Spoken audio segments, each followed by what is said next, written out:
Hey everybody, welcome back to another Harris family adventure. Alright, we stayed local for another adventure. We are on the campus of the University of Nebraska at Lincoln, so this is the main campus, and we are headed to MORRILL Hall. So if you've ever been to our stadium, you can see it there in the background. This is part of that loop of parking in front of the stadium. You can see Big Archie out front. That's kind of always a distinctive way to know where MORRILL Hall is. So this is the state museum associated with the University of Nebraska at Lincoln. We went on a Thursday and it was $10 for me and $6 for Reese. We went up to the 4th floor. This is just a good example. There are 4 floors, so we started at the top and worked our way down for the most part of what you'll find. So it's just a lot of dead animals that are stuffed, or pieces of dead animals, with a lot of written information about what you're looking at. There is so much text, it can actually be a little overwhelming at times. So we quickly learned we couldn't read all of everything. You know, just kind of seeing things, and then if we wanted more information, reading it, but there's so much information. From what I remember, this 4th floor is actually the newest part of the museum, so it has a lot more of the more interactive things that you're going to find. Again, there's some examples of bones and that type of thing. Towards the end of this video, you'll see how we ended up at the 4th floor once again with a really interactive zone, so stick around for that. So there are lots of skeletons and lots of fossils, and some of the things that are cool being a native Nebraskan is they would say when they found something and where they found it. So when they say, oh, you know, we found something in 1898 in Thayer County, we knew where that was. Here was kind of an interactive thing. You could crawl through there, and there was a rattlesnake skeleton. Reese did not want to do that. It was kind of creepy to be crawling through there, and it's dark, and you hear the rattlesnake. So some of the things weren't quite as, you know, friendly to him. And again, we've come off of lots of museums. They're all linked down below, like the Salem Museum, the USS Constitution Museum, the Tea Party Museum. This is probably not our favorite. I did love this. So this was a big screen. It was in the shape of a world, and it looks like it's rotating. The ball itself wasn't rotating, but the graphics would. We watched 2 short videos. There's a video that runs, they're about 5 minutes long, and then the next one starts about a minute later. I think they had 3 on rotation, so you could sit there for quite a bit. I know as a parent it's always nice to find a spot that you can kind of sit down, and I thought it was really interesting. And Reese said he didn't really like it, but later on he referenced some information that we had found out about the Ice Age and how it impacted Nebraska. So that was a really cool thing. I would have stayed there for longer and watched even more. We watched 2 videos, one about the Ice Age and one about climate change, and those are really interesting. Now we did have a group come in with 6 kids, 2 moms, and they were really loud and they were trying to touch the globe and their signs not to. So just like that kind of thing always kind of sours something. All right, here is one of the things Nebraska is known for. There is a bison. Now this is an old, like million-year-old bison, so that's not how big they are now. But then they have these pull-out drawers. We're still up on the 4th floor. That's where all the pull-out drawers are. But yeah, it was kind of cool that you could maybe, even if you couldn't touch it, you could just see it up close. This I loved. This is again on the 4th floor, and this is an actual scientist. They're working back there. You could hear like when she used the saw. It was so cool. And as you came around the edge, there's actually a button you could press and ask the person working questions. They had more information about what they were working on at that time, and I think what a great chance to see science in action. This was a site all about parasites, so you could use the microscope and look at them. Kind of gave us the heebie-jeebies. Didn't need to see a tick under a microscope. I've seen that in real life. Lots of tapeworms. Even doing this voiceover, I'm getting goosebumps all over because it really creeped me out. But it's interesting, and that's part of science. And what's great about this size of this museum is that there is something for everyone. You're really interested in parasites? Oh, don't worry. They got a whole exhibit for you. That was found off 1 bird. 1. All of those. Ugh.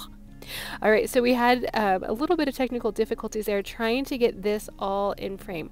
This was a tapeworm found in a whale. You guys, I don't even know if it's doing it justice here to see it. Oh my gosh. Again, having goosebumps now, doing this voiceover days later. It was so gross, but it was so cool. Like, it was, you know, It was gross but cool, one of those types of things. Again, this is all up on that 4th floor in the corner, the parasite exhibit, and then they have the microscope that look at things closer. Then we went down, and we know, if you've watched any of our Massachusetts one, Reese is really into shells and rocks. Oh, there's a siren going by. Hope everybody's okay. So we were really happy to find, oh goodness, lots of sirens. We were really happy to find this exhibit all about rocks. Now, these aren't always the most beautiful rocks, because these are rocks that they have been finding in Nebraska. So, you know, it's not like going to the rock store in Breckenridge, which if you watch those videos, you know that was our favorite thing to do. And you couldn't pick them up here. Now, I will say, and I didn't get any video, they do have a gift shop, and in the gift shop you can buy lots of rocks, and they're fairly reasonable there. Now, this is something I loved as a kid, and it's still there, and you guys, I'm 40, is that they show black light rocks. So there's you push the button and it shows what they look like in daylight, and then you let go of the button and it shows what they look like under a black light. And actually we saw my aunt and uncle at the grocery store, Costco, after this, and I said, oh, we went to MORRILL HALL, and my aunt said, do they still have the rocks that glow? So it's not a huge area. This is on the 3rd floor, but it's so cool. It's so cool. Here is another example of an exhibit that's been around for a really long time, but we just have some skeletons of some dinosaurs. And what's cool, again, there's so, like, you couldn't read everything that's in there. And some of it I tried to read and it was over my head. It was too scientific, but, and I'm talking the museum in general, not this room specifically, but there's just so much information. But like in this room, we read something about, you know, they used to think that dinosaurs' tails were more on the ground to kind of be used as like an extra leg for added support, but now some scientists think that their tails were actually up high. And so, you know, sometimes you'll find them posed in different ways, and it talks about, and it referenced it a couple times, of science is still evolving, like we're still learning new things. As you get evidence to maybe contradict other things, you have to kind of take that into the picture and see how things change. You can tell this is an older exhibit. It's not very, I mean, it's dinosaur bones. There's a stegosaurus. That's really cool, but kind of plain Jane, kind of old looking. I think they're getting ready to do some constructions because we saw some workmen go in that door back there. Then we stayed on the 3rd floor. This is the pollination exhibit. So this exhibit was all about flowers and bees and other pollinators. We didn't love this exhibit, especially there were some things that meant to be hands-on, but it wasn't very clear how to use them. Like this is an example.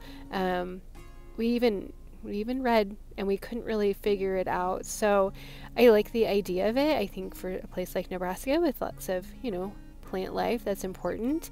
This was an interesting thing. You could see how much pollination it takes to make some of your favorite foods, and talk about which ones are fruits and which ones are vegetables. So, you know, it wasn't worthless. We learned some things, but it wasn't our favorite section.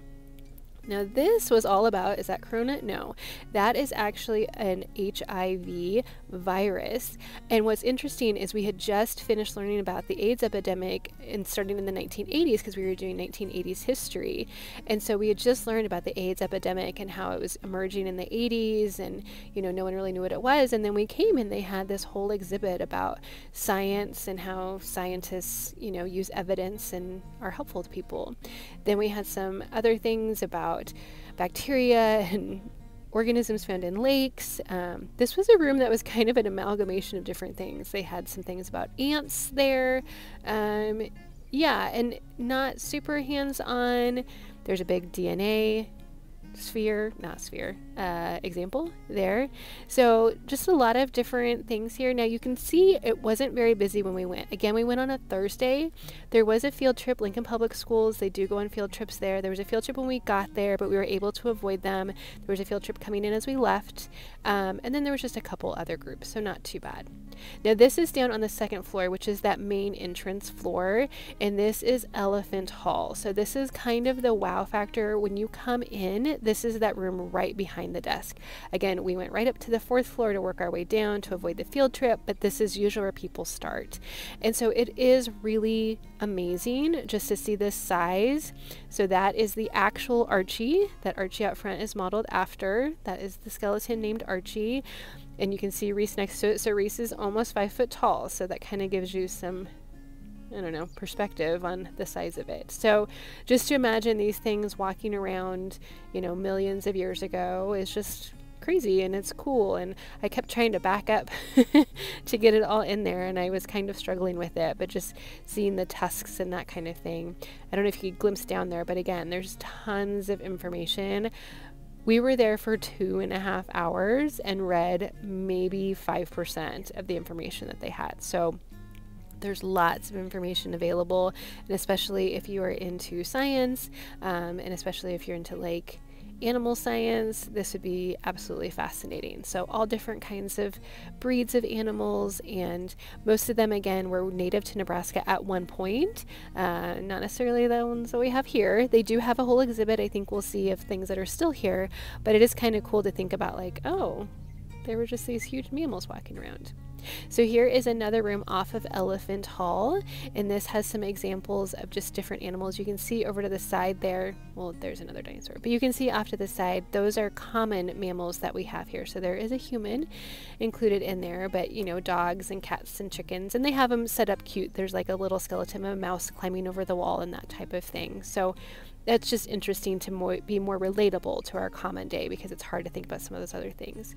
These are all horses through the years. So there were some little tiny horses there that were interesting to see and to think about how things have changed, and, you know, kind of makes you feel a little insignificant, which is fine. I think that's good perspective, to feel a little insignificant. We have an ash fall ash bed up in northern Nebraska. So this was all about what happened there within a volcanic explosion and everything buried in ash. So sorry guys, this is a baby rhino that they found, and it was so sad. This is something we read about, how a lot of the baby rhinos were found next to female rhinos, which they would assume are their moms. It was sad. Now this is always a favorite one of students when I've gone as part of a field trip. This is about bizarre beasts, so kind of crazy animals, just showing how big some of them are.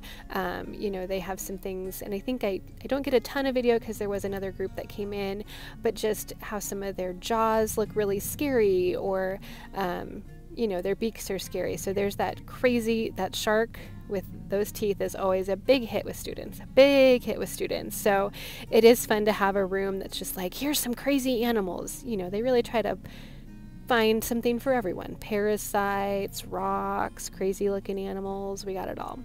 There is a planetarium. They don't have a ton of shows available. You can always check the MORRILL HALL website to see what shows are available, and admission is an extra $5 for adults. There weren't any shows available on the day that we were there, so we didn't go into the planetarium, but they do have this whole section about just space and science out in space. We have an astronaut from Nebraska, so we have a poster of him.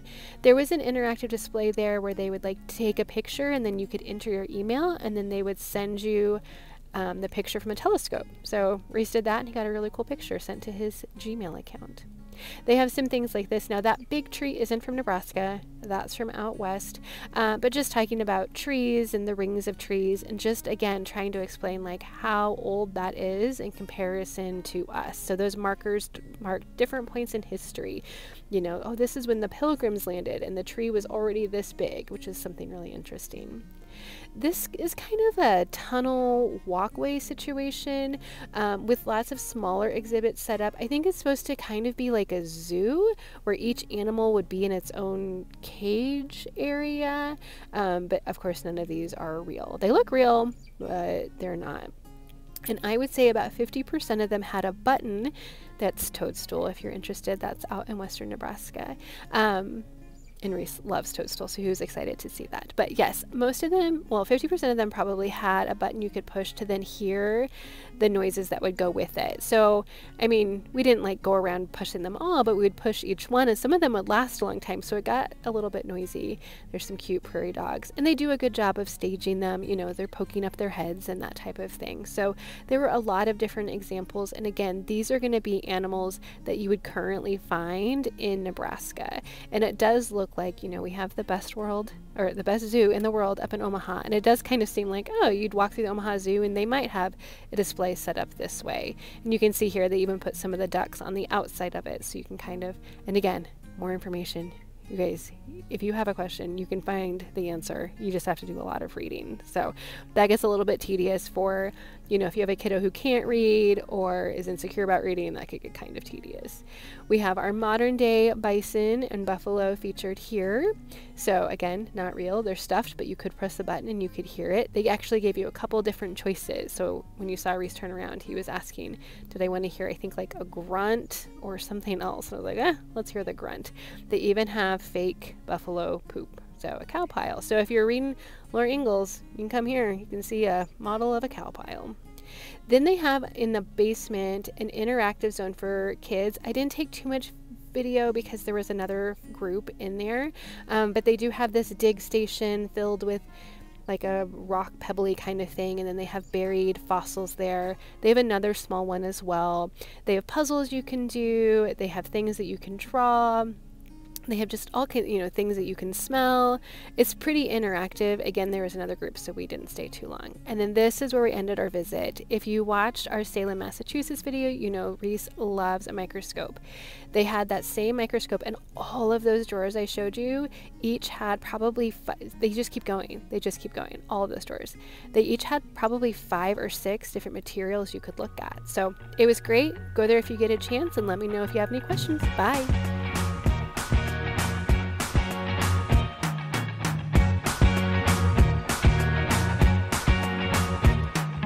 Can't forget the day we met. Your eyes so blue, me piercing through.